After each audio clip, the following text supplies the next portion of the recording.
I'm Tony Tan from Columbia, Maryland. I train out of Highest on IMB at Charlotte, North Carolina. I also cross-train with our boxing affiliate with James Presley of Dime Boxing, and I'm coached by Paul Boo.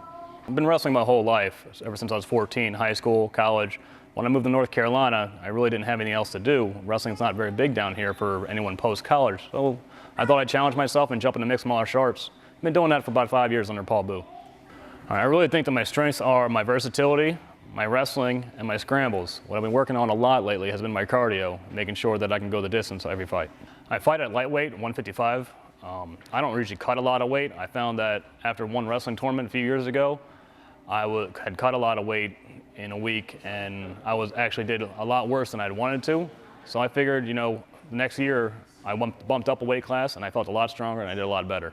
So ever since then, I just refuse to cut that much weight and make myself that much weaker, because I don't have a lot of muscle on me as it is. My workout regimen consists of boxing, strength conditioning, kickboxing, grappling, and live sparring anywhere between 4, 5, 6 days a week.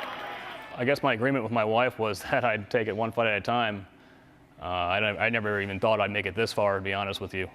It was basically a one-fight deal with her, just for me to try it. And here I am, 4-0, Fight Lab champion. So who knows what the future holds for me and what I want? I really have no idea. I'm just gonna ride the train.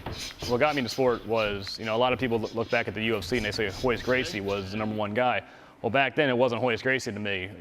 Great, that guy went out there and choked everybody, and that was all cool and all. But what really, made me and my friends a fan was my wrestling team. When we watched UFC, was Dan Severn picking up people and throwing them and slamming people through the mat. And we were like, that's what we want to do, because when you're a high school wrestler, those kind of slams are illegal. So being able to do that and apply that sort of thing, that's kind of every kid's dream. If I could attribute just one thing to my success, it's being diverse and make sure that the sport, as the sport evolves, that you as a fighter evolves at the same time. Outside of MMA, I work, I have a full-time job, I have a kid, I have a wife, raise my family. Other than that, I'm the same person as you. Go to the store, same person as a guy that's shopping out there with his kids at the park, whatever. I'm the same person. If I were to rank my skill sets, my #1 would probably be my wrestling. #2 would probably be my cardio. #3 would be my versatility, again, just being unorthodox in my striking and my jiu-jitsu. I really think that the difference between, say, me and a heavyweight, everyone loves seeing two big guys go out and duke it out, but you don't see much of the skill set. As soon as you get those lighter guys, you'll see a lot of speed, a lot of technicality, and that's what I want to make sure that I bring to the cage every time, is that, people pay good money for a show. Not only do I want to win, but I also want to make sure that they got their money's worth.